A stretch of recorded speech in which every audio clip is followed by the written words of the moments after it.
la story de Lemuel Adonis. Waouh, waouh. Lemuel, franchement, là dans ta story, t'as tout dit. T'as tout dit, t'as tout dit. Franchement, nickel. Nickel. Bravo. Malheureuse que je suis sûr que tu passes plusieurs heures en salle de bain à te maquiller, que d'heures à lire des livres, à aller à la bibliothèque, à te former et à te faire coacher. Tu passes plus d'heures à chercher quel téléphone tu vas acheter, un Samsung ou un iPhone, qu'à te demander quels sont les efforts que tu dois aujourd'hui mettre en place pour atteindre ton objectif. Tu veux jouer à la star avec des outils de star, tu n'es pas une star.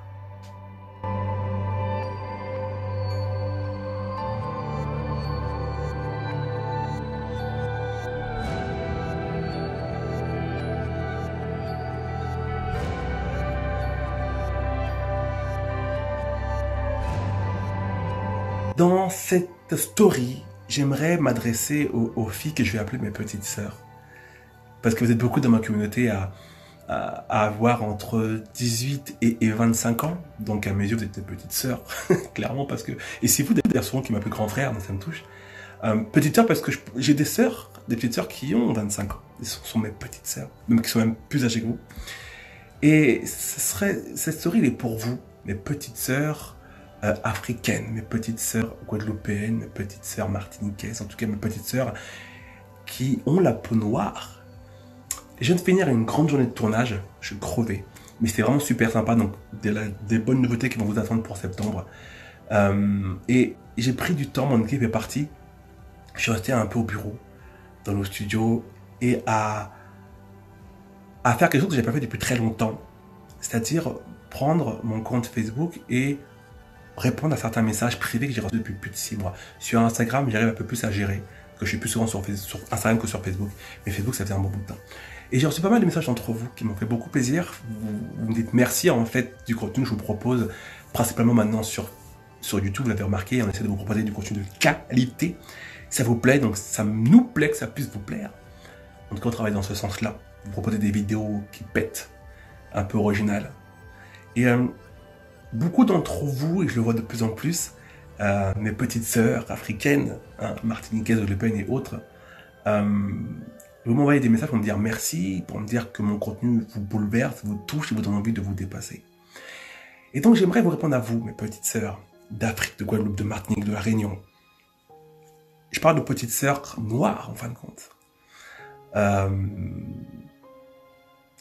Vous avez des exemples de réussite autour de vous.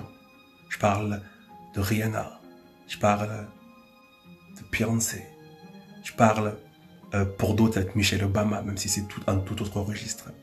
Mais vous avez des modèles de réussite de femmes noires qui vous entourent, et très souvent, lorsque vous êtes ambitieuse, et c'est bien, vous décidez de vous en inspirer. Bon. Et c'est une bonne chose de s'inspirer d'une femme comme Beyoncé, par exemple. Mais mes chères sœurs noires, il y a un gros problème. Lorsque je vois de quelle manière que vous vous inspirez des femmes noires qui réussissent, ça me fout les boules, ça m'énerve profondément et à la fois ça me chagrine. Lorsque je vois des gamines de 20 ans, même si bon, je suis pas si vieux que ça en fin de compte, mais des femmes de 20 ans, de 18 ans, de 16 ans, de 17 ans, même parfois même plus vieux aussi, donc c'est ça qui est complètement fou. Être inspiré par Rihanna, par Beyoncé, est la seule chose qu'elles vont copier pour pouvoir avoir l'impression d'avoir le charisme et la puissance de ces femmes, c'est de copier leur style vestimentaire, c'est de copier leur coupe de cheveux, de copier leur vernis à ongles ou leurs faux ongles qui se collent sur les doigts. Bref, tout un tas de gros fucking bullshit. Beyoncé n'est pas devenue Beyoncé parce qu'elle a des beaux cheveux, des beaux ongles et des chaussures à 500 000 balles aux pieds. Elle n'est pas devenue Beyoncé parce qu'elle est belle, parce qu'elle est bien sapée. Et pourtant, on a aujourd'hui des gamines de 18 ans, 19, 20 ans qui s'inspirent de Beyoncé, mais qui ne s'inspirent que de ce côté-là. Il est important que vous vous inspiriez des personnes qui ont réussi, qui ont très bien réussi, mais en vous inspirant des bonnes parties de ces personnes-là.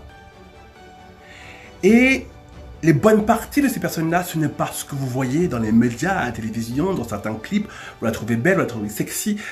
Ce n'est pas ça qui en fait le succès de ces personnes.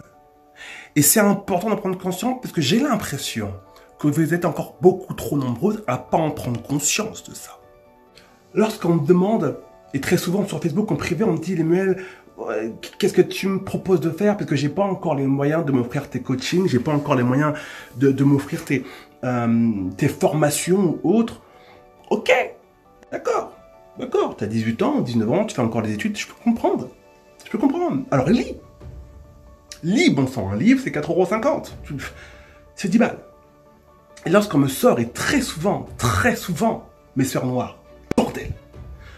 Ah, mais Diro, j'ai pas les moyens de m'offrir non plus, tu sais, je suis étudiant. Elle est en train de me répondre qu'elle n'a pas les moyens de mettre 10 balles par mois dans un livre. Et cette réponse, elle est en train de taper avec ses pouces, et ses pouces, ses 2 pouces, elle les tape sur l'écran d'un iPhone qu'elle a payé 600 balles. C'est que vous n'avez rien compris. Tu tapes cette réponse sur un écran d'un iPhone que tu as payé la peau des fesses ou que tu payes tous les mois 50 balles parce que tu l'as pris avec un abonnement. Ok? Tu as certainement les ongles complètement refaits, des ongles qui font 15 mètres de long, c'est complètement ridicule. Et tu crois que c'est classe. Tu te fais un tissage parce que tu as l'impression que si tu as la même coupe que Beyoncé, tu auras la même classe que Beyoncé. Tu t'as acheté une veste qui t'a coûté 75 €, je ne sais où. Parce que tu as l'impression qu'en portant cette veste-là, tu auras la même classe et le même succès que les femmes célèbres qui le portent. Et tu me diras, moi, que tu ne peux pas mettre 10 € dans un livre pour apprendre tellement de choses que tu ignores. Et que les femmes noires qui ont du succès savent. Alors peut-être qu'elles l'ont pas dit dans un livre, mais elles l'ont appris d'une personne. Et cette personne, en l'occurrence, elle n'est pas dans ton entourage. Donc comment tu vas faire toi pour l'apprendre si tu n'as pas l'entourage de personnes à succès? Si tu n'es pas coaché, si tu ne lis rien. Il faut arrêter de faire semblant et de s'inventer une vie en pensant qu'en faisant du bullshit, on va atteindre un niveau de réussite. Est-ce que tu sais combien d'heures est-ce que Beyoncé passe en studio pour travailler sa voix? Est-ce que tu sais combien d'heures est-ce que Beyoncé passe en salle de sport pour garder cette forme qu'elle a physique? Est-ce que tu sais combien d'heures est-ce que Beyoncé passe en salle de danse pour préparer un seul clip? Un seul clip. Est-ce que tu sais combien d'heures elle passe avec d'autres professionnels pour préparer un concert? Ce sont des heures, des jours, des semaines, parfois des mois de travail intensif. 7 h du matin, 21 h. 7 h du matin, 21 h. 7 h du matin, 21 h de travail, de persévérance, de fatigue de travail. Et je vois des petites sœurs noires qui se disent « Je vais ressembler à Beyoncé parce que j'ai la même coupe que Beyoncé. » Est-ce que tu te rends compte là, maintenant, tout de suite, à quel point c'est absurde, pathétique et tout ce que tu veux? Tu te rends compte, n'est-ce pas? Et je sais que parmi vous, certaines vont se reconnaître dans ce que je dis. Mon but est de vous gifler avec mes mots pour que vous arrêtiez de faire des choses stupides. Le problème de répéter pendant toute une vie des choses stupides, c'est qu'on finit par le devenir, même si à la base on ne l'est pas du tout. On finit par le devenir. Et c'est malheureux. Et ça me fait profondément, excusez-moi le terme, les filles, chier de voir des petites sœurs qui gâchent leur vie à faire du bullshit. Il y a un reportage où on voit Beyoncé qui travaille pour un clip et un concert. C'est juste dingue. Des heures de travail, des heures où elle n'est pas maquillée, elle est habillée en survêt, elle transpire, elle est épuisée, elle répète 20 fois un mouvement qu'elle n'arrive pas à faire, elle fait appel à un autre coach pour dire « J'arrive pas à faire ce pas de danse, apprends-le-moi ». Pendant 3 jours, elle refait son pas de danse. Et au bout de 2 semaines, ça y est, elle l'a fait, elle se met à pleurer, elle est épuisée, mais elle est contente. Travail acharné et persévérance. Donc vous, aujourd'hui, ma petite sœur, c'est ça que vous devez mettre en place dans votre vie. Rien d'autre. Donc si tu veux devenir une star, une célébrité, arrête de jouer à la star et deviens cette foutue star. Et travaille comme une star. Travaille comme une star. Combien d'heures tu passes par jour à travailler sur ton objectif? Combien d'heures? Parce que ce qui est malheureux, c'est que je suis sûr que tu passes plusieurs heures en salle de bain à te maquiller que d'heures à lire des livres, à aller à la bibliothèque, à te former et à te faire coacher. C'est absurde. Tu passes plus d'heures à chercher quel téléphone tu vas acheter, un Samsung ou un iPhone, qu'à te demander quels sont les efforts que tu dois aujourd'hui mettre en place pour atteindre ton objectif. Monde de bullshit. Tu veux jouer à la star avec des outils de star, tu n'es pas une star. Alors vers moi cette perruque de ta tête, vers moi ces faux ongles qui font 10 cm et qui ressemblent à rien, vers moi ce vernis, vers moi tous ces trucs qui servent à rien. Et mets-en un peu plus là-dedans. Sincèrement, une femme qui prend soin d'elle, c'est beau. Une femme qui aime être coquette, qui aime être sexy, qui aime être belle et qui se fait belle et qui prend soin d'elle, c'est magnifique.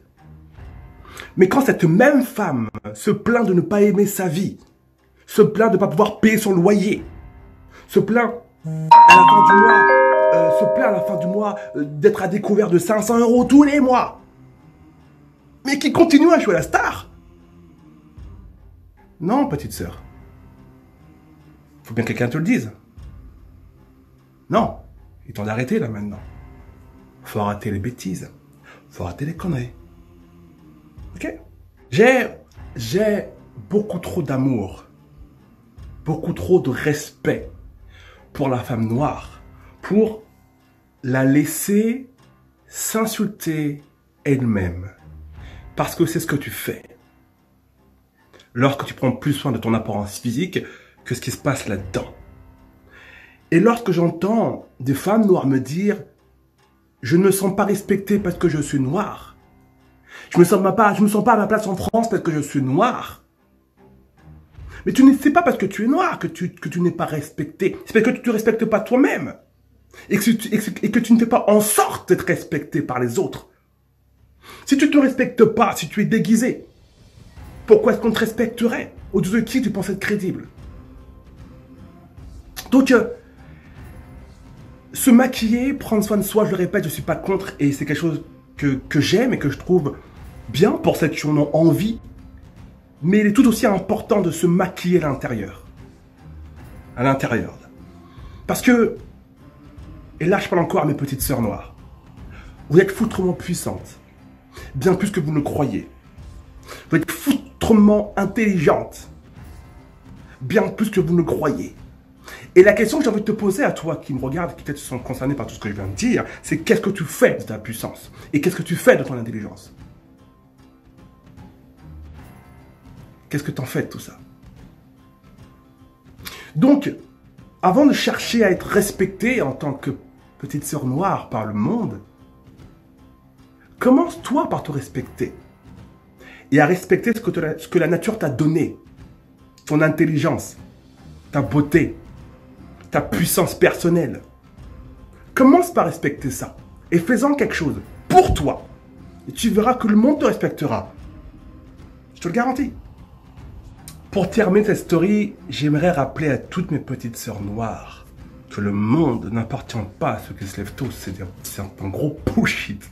Le monde appartient à ceux qui se lèvent chaque matin et qui décident de faire quelque chose de particulier de leur journée. Donc de leur semaine, donc des mois qui passent, donc des années, donc de leur vie. Le monde appartient, et là je m'adresse encore, je le précise à mes petites sœurs, le monde vous appartiendra lorsque vous déciderez de faire quelque chose de vos journées, donc de votre vie. Et faire quelque chose qui met en valeur, en lumière, tout ce que vous représentez.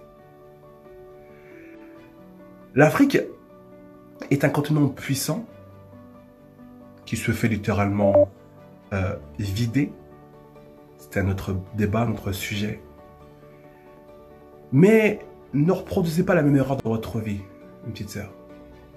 N'autorisez pas le monde avec ce qui vous vend et qui est censé être ce qui brille. Ne l'autorisez pas ce monde à vous vider le cerveau. Notre continent se fait vider. Ne laissez pas le monde vous vider votre cerveau. Ne soyez pas bête, ne soyez pas stupide. Remplissez votre cerveau. Soyez curieuse. Soyez travailleuse. Soyez persévérante. soyez confiante. Ayez la foi en vous, la foi en la nature, peu importe le nom qu'on lui donne. Et décidez, à partir de maintenant, d'arrêter de vous déguiser. Et si tu veux te déguiser parce que ça te fait plaisir, alors continue. Tu as ton libre arbitre. Mais si tu te déguises pendant 5 heures, alors déguise-toi à l'intérieur pendant 10 heures. Ce qui va te sauver et ce qui va te rendre puissante et plus heureuse demain et plus respectée, c'est pas à quoi tu ressembles, c'est ce qu'il y a dans ta tête. Ciao.